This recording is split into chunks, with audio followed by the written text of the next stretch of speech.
सोलापूर शहराजवळ असलेल्या चंदन काटा परिसरात बसव कल्याणहून सोलापूरला येत असलेल्या एसटीनं दुचाकीवर जात असलेल्या दाम्पत्याला पाठीमागून धडक दिली। या धडकेत दुचाकीच्या पाठीमागे बसलेल्या शहनाज मेहबूब शेख वय वर्ष 34 राहणार कुंभारी दक्षिण सोलापूर यांचा जागीच मृत्यू झाला आहे।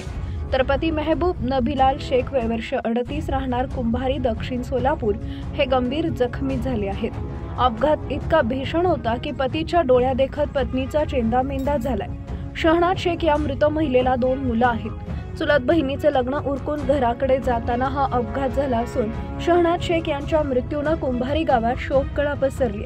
मिळालेल्या माहितीनुसार हा भीषण अपघात रविवारी दुपारी 3 वाजेच्या सुमारास घडला। शहनाज शेख व मेहबूब शेख हे दाम्पत्य सोलापूर हैदराबाद रोडवर असलेल्या तांदुळवाडी दक्षिण सोलापूर येथील नातेवाईकांचे लग्न उरकून दुचाकीवरून कुंभारी येथील घरी जात होते। इतर नातेवाईक हे त्यांच्या पाठीमागे रिक्षाने येत होते। हैदराबाद रोड इथं पाठीमागून येणाऱ्या एसटीनं त्यांना अक्षरशः फरफटत नेलं। यात शहनाज या गाडीखाली आल्यामुळे त्यांचा चेंदामेंदा झाला होता। पती मेहबूब यांना जखमी अवस्थेत सोलापुरातील शासकीय रुग्णालयात दाखल करण्यात आले। शहनाज शेख या महिलेचा मृतदेह रस्त्यावर छिन्नविछिन्न अवस्थेत पडला होता।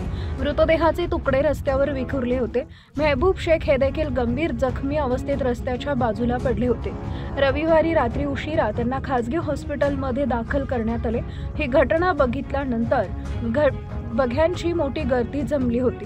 पोलिसांना माहिती कळताच तत्काळ त्यांनी घटनास्थळी भेट देऊन मृतदेह शवविच्छेदनासाठी पाठवला। मयत शहनाज यांच्या पश्चात आई, पती, मुलगी आणि मुलगा असा परिवार आहे।